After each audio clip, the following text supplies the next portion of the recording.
오늘은 양자장론 교과서 앞부분에 등장하는 뇌터 정리에 대해서 이야기해 보려고 합니다. 뇌터 정리는 이론 물리학 역사 전체를 통틀어 가장 아름다운 발견 중 하나로 꼽혀요. 뇌터 정리를 한 줄로 요약하면 물리계의 연속적인 대칭성이 곧 보존 법칙을 준다는 것이에요. 여러분들이 고등학교나 대학 일반 물리 수준에서 배운 에너지 보존, 운동량 보존, 각운동량 보존 모두 대칭성으로부터 유도되는 필연적인 결과라는 말이죠. 뇌터 정리는 양자장론에 처음 등장하는 주제가 아니에요. 여러분들이 고전역학을 조금 수준 높게 공부했다면 이미 뇌터 정리를 자세히 본 적이 있을 거예요. 점입자의 고전역학에서 뇌터 정리는 간단히 직관적으로 설명할 수 있어요. 라그랑주안 역학에서 최소작용의 원리에 따라 운동방 정식을 잘 만족하는 경로를 하나 고르고 양끝점을 A와 B라고 불러요. 이 경로 A, B를 대칭 이동을 시킨 결과를 새로운 경로 C, D라고 불러요.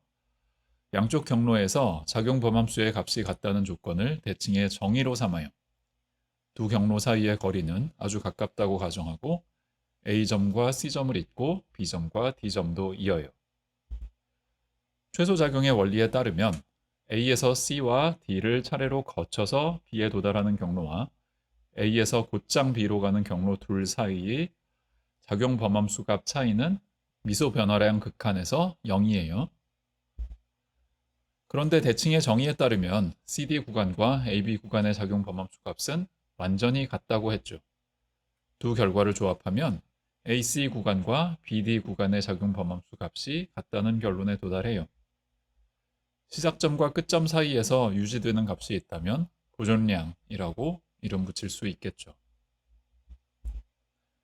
양자장론 교과서 초반에 나오는 뇌터 정리는 굳이 따지자면 고전 장론에 속해요.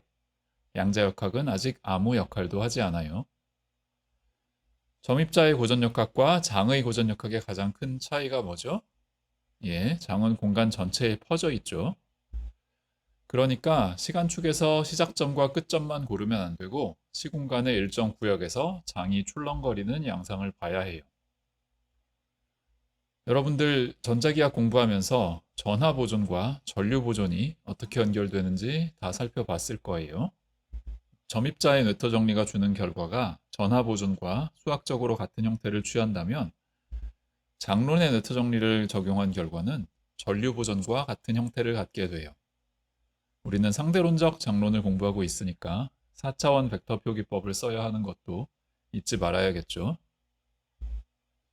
장론에서 배워야 할 대칭성은 연속 대칭성 말고도 이산 대칭성도 있지만 뇌터 정리는 연속 대칭성만 취급해요. 연속 대칭성도 크게 두 가지로 나눌 수 있는데요. 시공간의 이동을 포함하는 시공간 대칭이 있고 시공간에 고정된 한 점에서 서로 다른 자유도를 연결하는 소위 내부 대칭이라는 것도 있어요. 시공간 대칭을 조금 더 깊이 파고 들어가면 초대칭이라는 것도 만나게 되는데 초대칭 이야기는 다음 기회로 미루고 내부 대칭과 시공간 대칭 두 가지에 집중하겠습니다. 먼저 내부 대칭부터 자세히 살펴보겠습니다. 뇌터 정리를 증명하는 과정을 비교하면 내부 대칭이 시공간 대칭보다 훨씬 쉬워요. 대칭이라는 말은 일반적으로 변환에 대한 불변성을 이야기하는데요. 내부 대칭의 특징은 시공간에 서로 다른 점에 정의된 장 변수들이 절대 섞이지 않는다는 거예요. 어느 한 점에서 변환 후에 취한 장의 값은 같은 점에서 변환 전에 취한 장의 값에만 의존해요. 장에 미분이 걸린 것도 이웃한 점 사이의 값을 비교한 것으로 보고 변환 규칙에서 배제해요. 내부 대칭의 가장 간단한 예는 아마도 복소수 값을 갖는 스칼라 장의 위상 돌리기일 거예요. 조금 더 복잡한 예로 시공간과는 무관한 어떤 내부 공간에 벡터의 성분 역할을 하는 스칼라 장들을 도입하고 그들 사이에 작용하는 선형 변환을 생각할 수도 있어요. 아까 점입자 이야기했을 때와 마찬가지로 뇌터 정리는 두 가지 가정과 한 가지 결론으로 이루어져요. 가정 첫째는 대칭성, 변환 전과 변환 후에 라그랑주안 밀도의 값이 변하지 않는다는 거예요. 가정 둘째는 운동방정식이 성립한다는 거예요. 운동방정식은 늘 그렇듯이 오일러 라그랑주 방식으로 적혀요. 노에터 정리의 결론은 무엇이냐? 대칭에 의한 미소 변화량이 보존 법칙을 만족하는 일종의 전류 밀도를 준다는 거예요. 내부 대칭에 한해서 노에터 정리 유도는 정말 간단해요. 대칭 가정을 먼저 쓰면 변환 전후에 라그랑주안의 값은 같아야겠죠. 그런데 일반적으로 두 개의 다른 장 형태가 주어졌을 때 라그랑주안의 미소 변화량은 두 번째 줄처럼 전개가 되죠. 세 번째 줄로 넘어갈 때 부분적분 비슷한 방식의 계산 조작을 하는데요. 그러고 나면 운동방정식에 의해 0이 되는 부분과 나머지로 나뉘어요. 그 나머지가 정확히 보존량을 주네요. 아주 간단하면서도 물리적으로 중요한 예를 들어볼게요. 복소수 값을 갖는 스칼라장이 있어요. 스칼라장의 표준 형태의 운동항과 장의 절대값에만 의존하는 포텐셜 항으로 구성된 라그랑주안을 적어요. 대칭 변화는 복소수의 위상 돌리기인데 미소 변화량 기준으로 적으면 이렇게 적히죠. 노에터 정리에 따라 보존 전류를 계산한 뒤에 조금 정리하면 여기 맨 아랫줄처럼 적을 수 있고요. 운동방정식이 성립할 때 이 전류의 4차원 발산이 0인 것은 쉽게 확인할 수 있어요. 여러분들 이제 몸이 좀 풀렸나요? 이제부터 시공간 대칭 이야기를 할 텐데요. 방금 먼저 만난 내부 대칭보다 계산이 제법 더 복잡해질 테니까 조금 더 집중하는 게 좋겠어요. 시공간 대칭 변화는 말 그대로 시공간의 점들의 위치를 서로 바꿔요. 시공간의 한 점에서 시작해서 대칭 변환의 결과를 연속적으로 따라가면 일반적으로 곡선이 나오죠. 병진 이동을 하면 특별히 직선이 나오고 회전 변환을 하면 원이 나오고요. 연속적인 대칭이니까 조금씩 미소 변화량을 쌓아 나갈 수 있고요. 미소 변화량은 방금 살펴본 곡선의 접선 벡터로 표현할 수 있어요. 여러분들 제가 여기 보여드리는 2차원 그림에서 대칭 변환과 벡터장이 어떤 관계에 있는지 직관적으로 이해할 수 있을 거예요. 우리는 앞으로 시공간 변화의 미소 변화량을 나타내는 4차원 벡터를 K라는 문자로 표기하기로 해요. 시공간 좌표의 미소 변화량을 상대론의 4차원 벡터 표기법에 맞추었으면 델타 X, 즉 X 변화량은 엡실론 곱하기 K와 같이 쓸 수 있어요. 여기서 엡실론은 유한한 양과 미소 변화량을 연결하기 위해 도입한 매개 변수라고 보면 되고요. 상대론적 장론이니까 회전은 로렌스 변환과 같이 묶여서 총 6개의 변환을 이루고요. 시간 방향 병진 이동과 공간 방향 병진 이동도 하나로 묶여서 총 4개의 변환을 이루어요. 주로 양자역학 교과서에서 많이 쓰는 표기법을 따와서 병진 이동은 P, 회전과 로렌스 변화는 L로 나타내기로 할게요.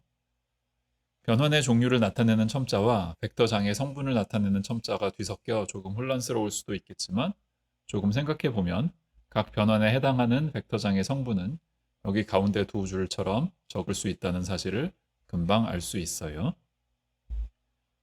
그리고 나중에 필요할 것 같아서 미리 말하자면 총 10개의 대칭성 각각에 대해서 변환을 나타내는 벡터장 K의 성분들은 여기 맨 아래에 적은 항등식을 만족해요. 쉬운 계산이니까 여러분들 각자 한번 확인해 보세요. 제가 아까 내부 대칭보다 시공간 대칭이 더 어렵다고 미리 경고를 했는데요. 그 이유는 무엇보다도 시공간 대칭이 작용하는 방식이 장의 종류에 따라 다르기 때문이에요. 여러분들이 아직 작문 공부 초보자라고 해도 이미 장의 종류에는 스칼라, 벡터, 텐서, 스피너 등등이 있다는 소문은 들어봤을 거예요. 조금 더 제대로 따지자면 애초에 스칼라, 벡터 등등의 용어는 시공간 대칭에 장이 반응하는 방식으로 정의가 돼요. 오늘 이 강의에서 모든 종류의 장을 다 다룰 생각은 없고요. 딱 2가지, 스칼라장과 벡터장만 다룰 건데요. 본론에 들어가기 앞서서 간단한 사실 2가지만 기억하고 넘어가죠.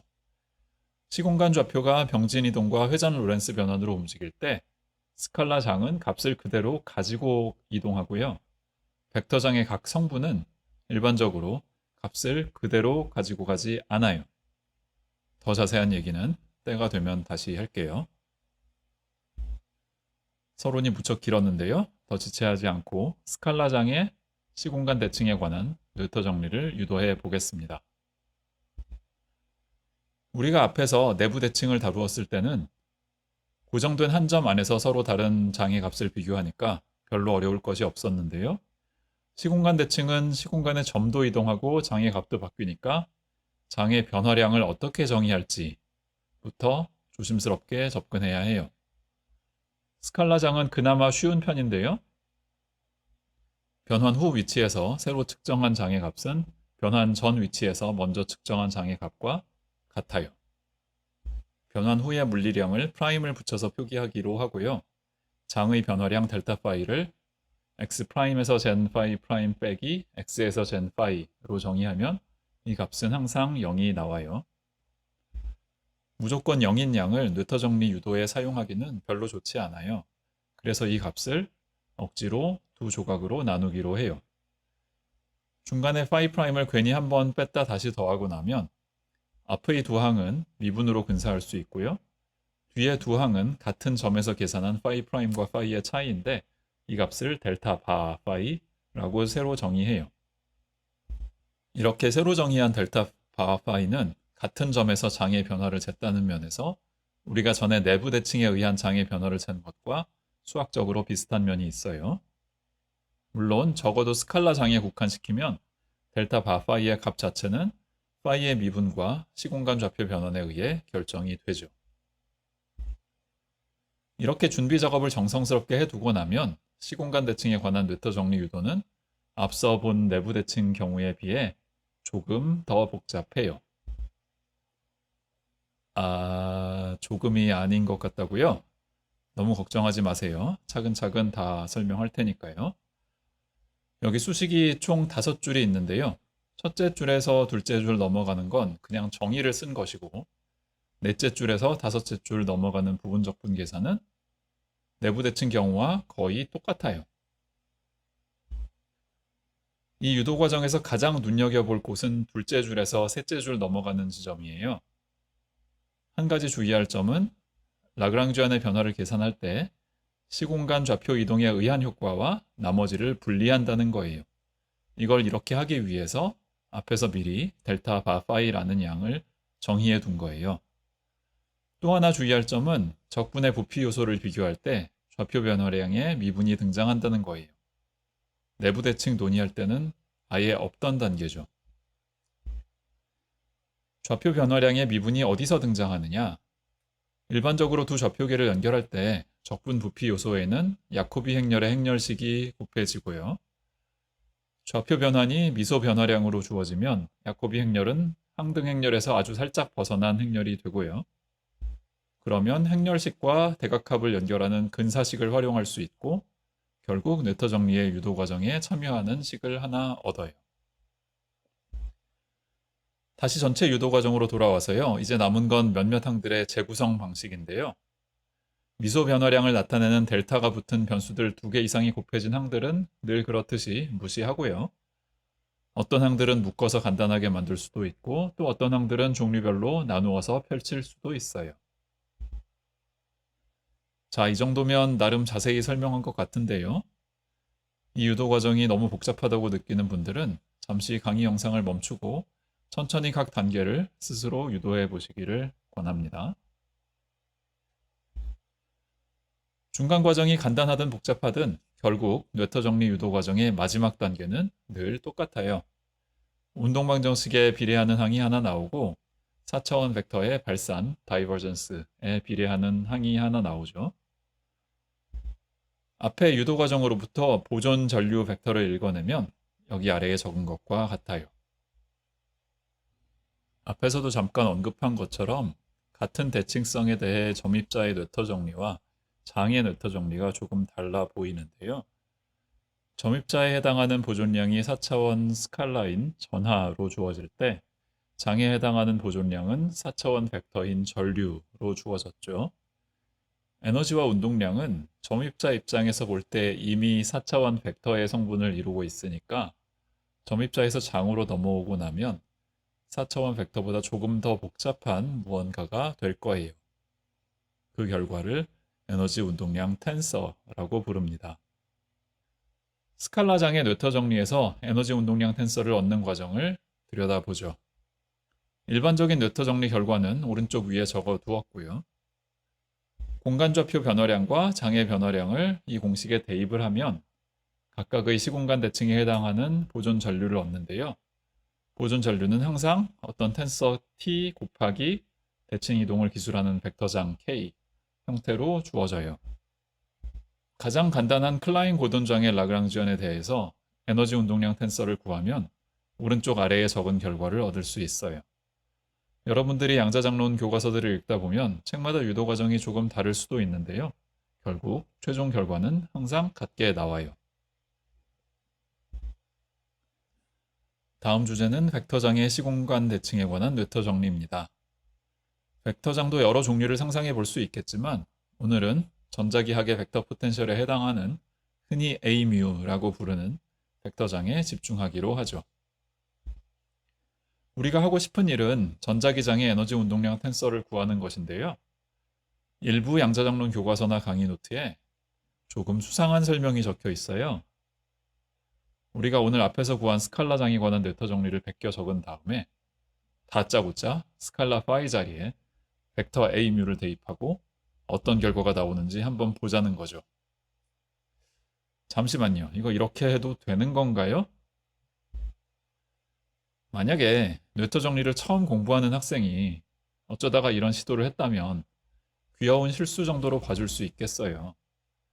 하지만 연구와 교육 경력 10년 넘은 교수님들이 이런 설명을 제시한다면 심각한 문제라고 봐요. 스칼라 자리에 벡터를 무작정 대입하는 건 틀린 유도 과정이기도 하고 설령 운 좋게 옳은 답이 나온다고 해도 그건 2개 이상의 오류가 서로 상쇄되어 생긴 행운의 결과라고 봐야 해요. 여기서 궁금증 하나. 왜 알만한 분들이 무려 수십 년간 이런 실수를 재생산하고 있는 걸까요?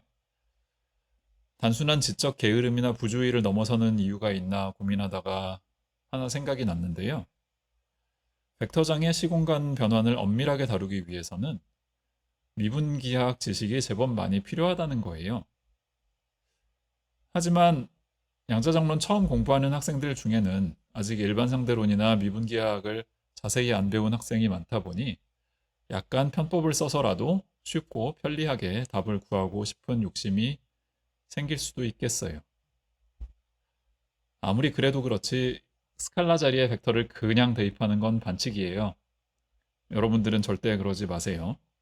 제가 더 좋은 방법을 알려드릴 테니까. 스칼라장과 달리 벡터장이 시공간 변환에 반응할 때는 야코비 행렬 계산이 들어가거든요. 변환식을 미소 변화량 기준으로 적고 아까 스칼라장에 대해 정의한 델타 바 파이와 비슷한 양을 계산해 보면 스칼라 경우에도 있던 항이 하나 나오고 스칼라 경우에는 없던 항이 하나 더 나와요. 우리는 이 두 번째 항에 집중할 거예요. 맥스웰 라그랑주안의 뇌터 정리를 적용해 에너지 운동량 텐서를 계산하려고 하는데요. 굳이 따지자면 아쉬운 점이 없지는 않지만 그래도 일부 교과서들처럼 벡터를 스칼라처럼 취급하는 반칙을 행하는 것에 비하면 훨씬 좋은 방법을 하나 소개하려고 해요. 전자기 포텐셜 A 대신에 전자기장 F 위주로 계산을 끌고 갈 거고요. 앞에서 도입했던 델타 바라는 변화량을 도입하지는 않는 거예요.